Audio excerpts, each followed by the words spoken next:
daunting, especially if they're young, but you can craft with very small children if you have a plan, and if you know you got your supplies and all that stuff together. So we're going to talk about that so you don't lose your mind. So I am ready for the next slide.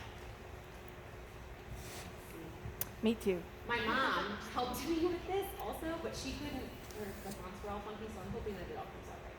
Okay, so why are crafts valuable? I thought I would just give an overview. It's great to get them away from screens. It's a great time to spend together. Crafting one-on-one with your kid can be really amazing, especially because you can find out really cool things about them, like things that they're really good at, or things that you're like, oh, we're never going to do that again. We're just going to walk away, and we're going to pretend like this didn't happen, and just move on. Most kids love it, even if they're not great at it, even if they make a mess, they have a great time doing it. Because I was a teacher. It also helps with a lot of really fine motor skills, which I'm a huge fan of those fine motor activities. They really help kids later when they learn how to write. I do have an activity that has some fine motor skills involved. And it teaches kids how to manage expectations. So like when it doesn't turn out great, and your little goes and gets upset, right? That's okay. This is why we craft. This is why we do this. We practice and we get better. Because I have one that doesn't care how it comes out. He just knows it's the best thing that's ever been made. And I have the other son who's like, it doesn't look exactly like the one you showed me, so this is trash.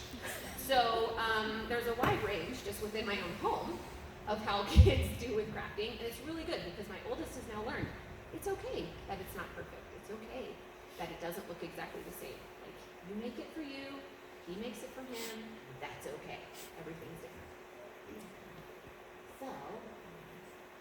So I want to start with managing your expectations if you've never crafted with your child. It's going to be messy, and that's okay. Take them outside. We live in Arizona. Besides today, we usually have beautiful weather. Just X out this week for that. Often, your kid's work is not going to look like the example. That is also okay. My mom wanted me to put that piece in there because she was like, when I was the mom, someone needed to tell me that you guys' work wasn't going to look like we expected it. I was like, thanks, Mom. It's fine. Also remember, your kids are going to remember the time you spent together. They're not going to remember the project. They're going to remember sitting with you. They're going to remember, painting. They're going to remember the mess. They're definitely going to remember the mess. They're probably not going to remember the craft, and that's okay. It's all great time together. So, speaking of expectations, here's an example craft. I got it off Pinterest, and I wanted to talk about Pinterest for a second. It's a great place to find crafts. Just take it down a notch with the expectations. A woman painted this. She's probably 35, okay? Not a 4-year-old. So she probably has no children, too. Just sitting in her house making crafts to make us all feel bad. So just remember that. Your kids isn't going to look like this, and that's okay. So I have another picture that's a little bit more realistic. Some woman posted that on Pinterest. So if you go down to the bottom of Pinterest, people will put how the craft actually turned out. It's a helpful piece. But also, it could also turn out like this. This is your third option. Also, very real. Very real. These can happen. I'm going to try to help you avoid this today with some tips on how to maybe avoid full-on paint face. But yeah, this is also a very real expectation. So just go into it. No, those are not mine. I found them on the internet. My husband and I looked at pictures of painted mess kids and picked the best one. That's what we did last night. Living the dream together. How can we make it fun and also keep your sanity? I have some steps. Number one, you're going to model every single step for your kid. Modeling is like the teacher golden piece of advice that I would give to everybody for how to make anything. If you want to teach your kid how to put their clothes away in the right drawer, model it, right? You model everything for them. And you're going to model every step of your craft. Number two, start easy. Don't put together like a diorama with your 2-year-old. Take that down. Start a little easier. You want them to have a good time, and you want to keep the time frame reasonable as well. Build on skills they've already learned. So if you know your kid can do something, right? You know your kid can draw lines and circles. You know your kid can write their name. You know your kid can do these things. find a craft that already has those things in it, so it's something that they can enjoy. And then number 4, teach important skills before you do the craft. So I'm going to talk a little bit more about that, but like things like drawing a line. If your kid doesn't know how to draw a line, you'd be surprised. Teach them. We talk top to bottom, so we talk about vertical lines. We don't call them vertical lines. I don't. You can. If you want to use the right lingo, sure thing. But we call them pull-down lines and slide lines. So if we do a pull-down line, we do a slide line, we do a circle. When we make a V, we make mountains. When we make mountains, or we make valleys. We talk because we live in a valley. My son's preschool teacher taught him that, so I just jumped on that because she already taught him. And then the last thing is you need to make a plan before you craft with your kids. And you're gonna be like, I'm a teacher. What are you talking about? But if you have a plan, the crafting will go infinitely better. Like I can promise you that. If you have some semblance of a plan, it will go infinitely better. So, first thing is about modeling. Here you are. All children, I already talked about that. Every step, make sure they know how to complete each one. So here's what I'm gonna do. I'm gonna put up the craft. Ready for the next one. Let's assume that you've cut out the heart for this craft, okay? And you've put 3 different colors of paint with some Q-tips on the table. With the people at your table, I want you to talk and think, how many steps do you think you have to model to do this craft? So talk with the people at your table. What do you have to do? First I have to model this, this, this, this. They're already cut out, so you don't have to worry about cutting. You're simply just talking about dotting those Q-tips with paint. So do that now. Try to figure that out. How many do you think? Make a list. What am I going to do? You can do any age. Think about needs more details. Yeah, you think about your youngest kid. Think about, I'm trying to teach a 2-year-old how to do this. Someone who's never, maybe not done paints, maybe not even seen a Q-tip. That's some good ideas. I hear good ideas. Just pointing them out. I love it.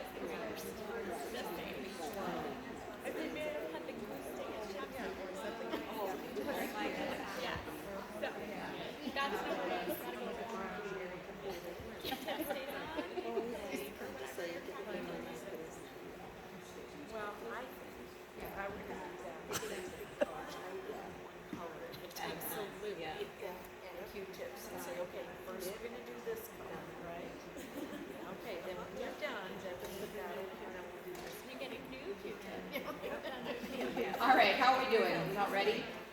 So I'm going to show you how many steps I came up with. And, oh, I don't need this anyway. I'm pretty loud. Okay. Sorry, I don't really like holding things because I use these all the time. Are you? To make stuff. So I'm pretty loud. I came up with 10 steps. Now, my husband on the next slide, he says this. That's just so me to come up with 10 steps. He was like, no. So, how to hold a Q-tip would be one step. How to dip it into the paint so that you're not just gooping it all over the place. How to take off excess paint, right? You can twirl it on the side of the plate if you wanted to get excess paint off. How to clean your dirty finger, right? I dipped it in the paint and now I have paint on my finger. Ah, Mom! Okay, I'm gonna put the Q-tip down, I'm gonna wipe it, right? I'm gonna pick it back up. Some kids don't care about this. My oldest cares about paint on the fingers. So we have to have this whole discussion. How to gently press so that you're making a dot and not a glob, right? We're gonna do it real gently. How to put the Q-tip back in whatever you're using and choose a different color. You may just wanna do one color. That's also fine. But if you wanna do more than one color, how to pick another color. If you've got some older kids or maybe some kids that have done some crafting and they wanna make it look special, you can model a pattern. Red, pink, red, pink. You try. Red, pink, right? You can model that for them. You can model the design. I'm going to put red on the outside. And then I'm going to put purple on the inside. And you talk to them about those things while you're doing it. Talking about how much paint is enough paint. My young one needs this lesson often. To the point where it's just ripped. Like, what? I'm Parker. It's not a painting anymore. It's just a hole. Stop with the paint, okay? Like, we're still learning that, and he's just turned 5. So just remember, you're going to model it. They might not pick it up right away, but you're going to work on that. And then number 10, how to ask for another craft, because more than likely, they're going to get done, and then, oh, I want to make one for Grandma. Let's make one for Grandma. I want to make one for Grandpa. Want to make for dad? Want to just have those hearts. Make it rain hearts. All over. We're gonna make all these hearts. So have all of those things ready, especially because you don't want to make a heart tomorrow, because you got all the stuff out today. So, you know, let it go, right? We're gonna just craft and craft. So again. Sorry. Like I said, my husband says that's an obscene number of steps. So if you don't want to do that many steps, right? It's fine. You figure out what works for your kid, because every kid is different. But each time you model something for your kiddo, you're one step closer to them learning a skill. And they're learning the skill of crafting. They're learning how to clean up. And guess what? When you teach them how to clean up paint, they're going to learn how to clean up water. They're going to learn how to clean up tomato sauce. They're going to learn how to clean up other things. Because you've taught them, I'm going to get a wipe, right? I'm going to wipe the table. Hey, remember how we cleaned up the paint? Go get a wipe. Clean up your placemat. It's dinner. So everything can translate later on. And when you take just a little bit of time to model, just a little bit of time, the next time you craft, you'll be like, cake. Like, you do the heart craft, and then you can be a little bit lazy, like me, and just, maybe a star next time. And it's the exact same craft, and I didn't have time to do anything, and we really want to craft today, and I've got these stars. Or I just take a piece of paper, and I'm like, let's dot the paper, right? So, like, once you've done it, they can do it again and again. And to show you that we have this problem in my house, this is like just maybe the past 6 months of us doing things at our house, because they just want to do it all the time. And I'm like, well, we already have it, so sure, you can do it again. You can do it as many times as you want. Just something to think about. We have a problem. We craft a lot. I am ready.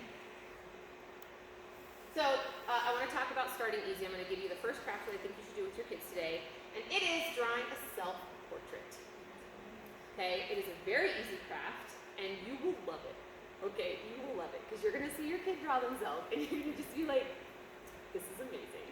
First off, I'm going to show you why. My son likes to draw gigantic oblong heads, like he watched little Hey Arnold, but he's never seen it. But gigantic oblong heads. And he just loves it, so you'll see we look like we're related, because all of them have that. So I'm going to talk about utensils first. These are really good tools for young kids. These are called finger crowns, right here. And what they do is they force your child to use the correct pencil grip, because that ball goes right there. So your 2-year-old is using the correct pencil grip when they color. And if they pick it up and they go like that, that's fine too. And you just say, hey, why don't we hold it like this? And I call those pinchers. That's what we call them. We call it holding with pinchers. This is I was trying to get a large pencil, but that was the only picture I could get. Basically, they're the kindergarten pencils. They're a little fatter, which are kind of nice. The triangular crowns are also something that's kind of nice, because it'll help them with pinching. And then if you're a mom that's not huge into mess, which I get, Color Wonder is delightful, because they can only color on that paper. So take that marker, you draw, and if it gets on the paper, it's not going to get on your table, it's not going to get in your car. So I like those as well. Those are just ideas. So talking about self-portraits, the first thing you're going to do is you're going to sit down with your kid and you're going to have them look at your face, or you can have them look in a mirror, and you're going to talk about all the parts of your face. What do I see? I've got eyes, I've got eyebrows, I've got a nose, I've got a mouth. Where are my ears? Are they up here? Probably not, right? They're like halfway down here. Where are my eyes? Are they up here? No, right? They're halfway down. You're going to talk to them about that. You start with a circle, and you're going to model drawing your portrait. Okay? And guess what? They're going to love it. Doesn't matter if you're great at drawing or not. You're like, Mom, you look so good. Right? They're going to love it. And then as you draw, you'll draw the circle, and then you'll say, what else do I have? What else does Mom have? And they'll say, you have eyes. And you'll draw your eyes. And you'll show them I'm going to use a circle when I draw my eyes. What else does Mom have? A nose. And then once they get through, if they're like, I don't know, you tell them the rest. I have a mouth. I have ears. I have hair. I have eyebrows, right? All the things that you have. And use very simple things. A circle can be the face, can be your eyes, can be a mouth, right? Maybe you're surprised all the time. I don't know. Who knows? Lines, so you can use pull-down lines for hair, slide lines for hair. They can be your nose, a pull-down line, and a slide line can be a nose. Mouth, same thing. Maybe you're just somber. That's cool too, right? Just straight face. Eyebrows, eyelashes, half circles are really great. They can make ears, and half circles make that mouth. So once they learn circles and lines, they're going to kill it. So I have some really fun examples. This is Parker's. And I'm going to make a suggestion when your child draws. Have them tell you what they drew. Those are owies. I don't know. He fell, I guess. I don't know. He had like one hit on his leg. Trust me, I checked after that. I was like, what is going on with your legs? He had like an owie right there. But apparently, everything hurts, Mom. So, we talk about arms eventually, right? So if he has an arm, he's got the legs. I think that rectangle is his shirt. I think we had talked about clothes that day. So after they can draw themselves, wait for this, they can draw your entire family. And you can see that we're related because we all like carriers. Yeah, I was gonna say. Right? We're all part of the same family. We've all got a lot going on. As you can see, either grandma's got real hairy legs or a lot of eyes. I'm not sure which one. I didn't ask him, so my mother-in-law was really happy though with the length of the legs. She was like, "That's right. Look at those long legs." I was pretty exciting. But this is my favorite. My oldest son drew his dad. That is a mustache and beard. Mustache and a hardcore beard. That's just, spot on. Looks just like mine. I don't know. And a very round head. Very round, and just T-Rex arms. T-Rex arms. But he has feet, and what's really neat about this is you'll start with one, and if it's just arms and legs, but then the next one, they'll add hands, and then the next one they'll add feet, and then eventually they'll add a body, and you should keep all of them. I have a slide about that, but keep them all, because like the evolution of your child growing into, it's like, I was here, I was a head, then I'm a body, and then I'm arms, and then I'm legs, and then I'm all these things. They're very cool. So make sure you write their name and age on it. You're going to want that if you're going to keep them. Keep them somewhere. I have actually a file folder. I took it out of the file so you can see I have a problem. And then it's really great to bring them out and show them. So like once they do one that's like really cool or you're really impressed, you go, man, look, you used to just have a head. And now you have a body and arms and legs. You are so good at this. Like, you are amazing. I love all the colors. I love all this. You just talk about how they've grown. And then you might develop a problem with drawing. We have a little bit. We love it, as you can see. But it will give them something to be excited about. So when can we find the time to do this? Our family does drawing time before and after meals because everybody's already sitting at the table. So it's really easy. And that's my husband drawing with the kids. And this particular night, I had written everybody's name, and all four of us drew our portraits together. So Mom and Dad, Nolan drew his, and Parker did his, and then I put them up in the house. They loved that as well. So, everybody was pretty excited. This is not an every night thing. So no, you don't have to do it every night, right? Just when it works for you. Think of a time that works for you. If it's not this time, I will say that even with crafting, routines are really good for kids. So it doesn't have to be every day, but maybe once a week.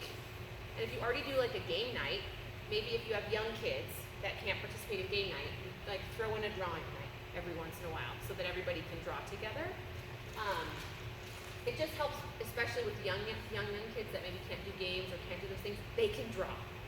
And plus, side bonus that I didn't put in here, they will learn how to sit, which is also a joy when they can sit still for any amount of time.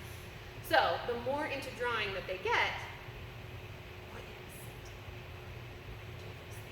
So side bonus. Building on skills. Another thing that you can do. This is a second craft idea. In a cardstock piece of paper, you find something that they love online and you print it, and then you have them paint it.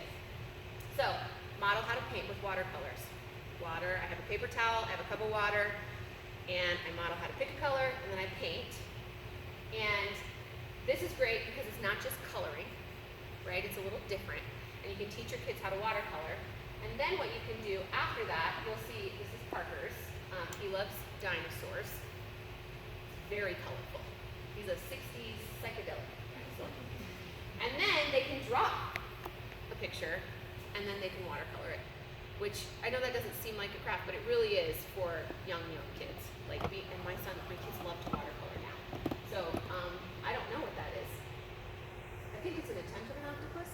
I didn't ask, but it's a step from it. So we've learned to draw, then we're going to learn to watercolor, then we're going to draw and watercolor. So you can build each time you craft with your kids. It will make it go a lot easier, smoother, all that good stuff. Now I want to talk about practicing skills in between, specifically cutting. I thought I would give some tips. So if you have a young kid, just cut it for them. Just cut it. 2, 3, yeah, do that for them. Around 3 and a half, you could probably start helping your young one learn how to cut. You don't have to buy stuff offline. You can simply take a piece of paper and cut it into strips and draw a straight line right down it. Give your kids the scissors. The only thing that really matters is thumb on top, fingers in.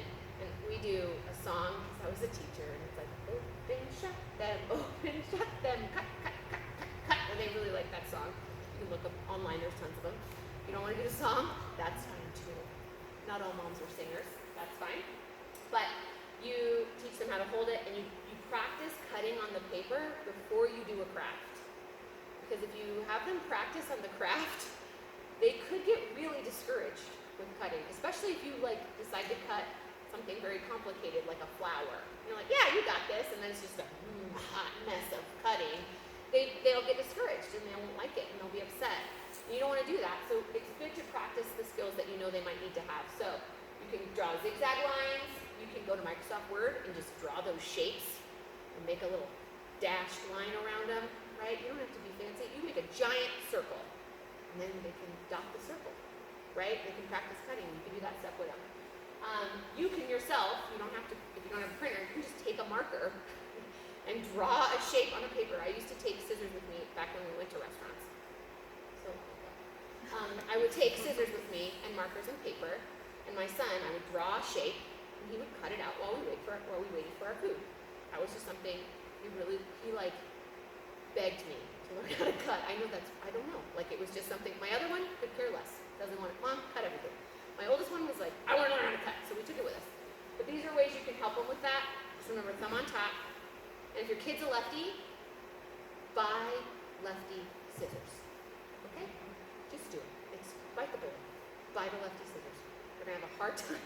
Just go to the store, go on Amazon, buy them a lefty scissor. If you're not sure, let them use the right, and when they pick their dominant hand, buy lefty scissors. It will save you time, energy, and pain. Dealing with a left-handed kid trying to use right-handed scissors. Just don't do it. Trust me, it's not worth it. All right, so here's another craft idea. I tried to pick crafts that would go with February is coming, right? So you would have some time to get some parts cut. And then the next one is Easter eggs. So I think this is a great craft for kids because if they are learning to cut, it's real simple, right? It's just a circle. And this is free on Pinterest, and the thing, you can print them out. It's all free. And then what they have is they have different designs on the inside. But I chose, on the next slide you'll see, just the blank one. Start simple. Start easy. If you have older kids, give them the complicated one and they can watch. But all you have to do is print out the cardstock, and then you just get to decide what to work with. This is my other tip. Just because Pinterest uses tissue paper, you don't use tissue paper. Use what you have at your house. You have paint at your house, use paint. You have Play-Doh at your house, use Play-Doh. You have clay at your house, use clay. You have markers, you have crayons, you have whatever you have. Use what you have and make it work for you. I have a crafting problem. My room is full of stuff because I used to buy all this stuff and I'm like, why did I do that? I have so much stuff in my house I could have just used. So, pick your medium, or pick your supplies, and then talk to your kid and sit down with them and do it right next to them. Don't leave them while they craft, right? Sit down with your kid, sit down with your egg, sit down with your tissue paper, and do it right next to them. Don't get so into it though that you aren't paying attention. That's my husband's. He gets real into what we're doing. I'm like, babe, he's cutting all kinds of things over there. Could you please? Oh, thank you. So don't get too crazy with your own craft, but sit down next to them and do the craft right next to them, and you will see. You might do a line, and guess what? Your 3-year-old might go, I'm gonna do one, and then they'll do one. So sit down with them and do it. It's not lined paper. Sorry about that. It's white paper. So I was going to encourage you to plan a craft with your kids. And you all have phones, I'm assuming. You can check on Pinterest. So right now, I left you a piece of paper, and I want you to make a plan for a craft you want to do with your kid. February, grandkid, whatever. February, March, flowers, hearts. You can pick one of the ones I've already said. You can come up with your own. I don't care. It's up to you. It's your kid. So, doesn't hurt my feelings if you're like, I don't like those. Nothing invested in them. Nothing at all. So, talk to your people at your table. I think it was nice to talk about the steps with other people. It's nice to do that. So, make a plan. If you have a question, I will come around, answer questions if you have them. And then, after you do that, make a list of the supplies you need and try to think, what do I already have at home? Don't make it hard. Make the first time you craft super easy. If you've got crayons at home, use crayons at home. Use markers, whatever. And think about how you can do this with your kiddos. All right? That's your homework assignment for now. I thought I'd give you this time because I'm done a little bit early, right? You've got 2 more slides. Yeah, they're just finishing up slides. Okay. The next slide, I think, is the next thing you're supposed to do is plan a day and a time. That works. So, I like to say that crafting just happens, but it doesn't. It takes specifically thinking, what day do I have time to get all this stuff out and then clean all this stuff up before everything makes a mess at my house. So, pick a day, pick a time, and if it wasn't COVID, I would suggest pick a friend, but if you have someone that you see on the regular, it does make crafting a little easier if you're not doing it completely by yourself. And then tell your kid, we're gonna do this, and get them excited. So, we're gonna make some special hearts for Valentine's Day this week, and then give that heart a purpose, right? We're gonna give it to dad. We're gonna give it to grandma. We're gonna give it to mom. You don't have to buy me anything, just make me a craft, right? I'm easy. Then do it together. Have backups in case it doesn't go well, because that's okay. It might not. Parker has painted many holes in many pieces of paper, and I'm always grateful to have a nice pad. I just rip the next one out and go, it's okay, bud, just try again. Yeah, so make a plan, and I will be here. And then the next slide is my email address, because I would love to see what you make with your kids, because I love kids crafts. I know it's a weird thing to like, but I really do love it. Like, I would love to see something that you did with your kids. I teach the kindergarten class, and legit craft time is like my favorite. Like, I sit down, I model everything. Like, we did a fish this week, and we like drew C's for scales. I was really into the fish this week that we drew for our, we did Jesus' miracle that we're doing in kindergarten. Anyways, so I love crafts way more than people probably should. I love kids crafts. I love mess ups. I love great crafts. I love all of it. Like, if your kid just paints an entire piece of paper black, send it to me. I love it. I love it because that kid loves black. They've gone all in. That is who they are. So, I'd love to see it. I'm totally interested in it. But take some time and I'll walk around if you have questions. I will help you plan your craft.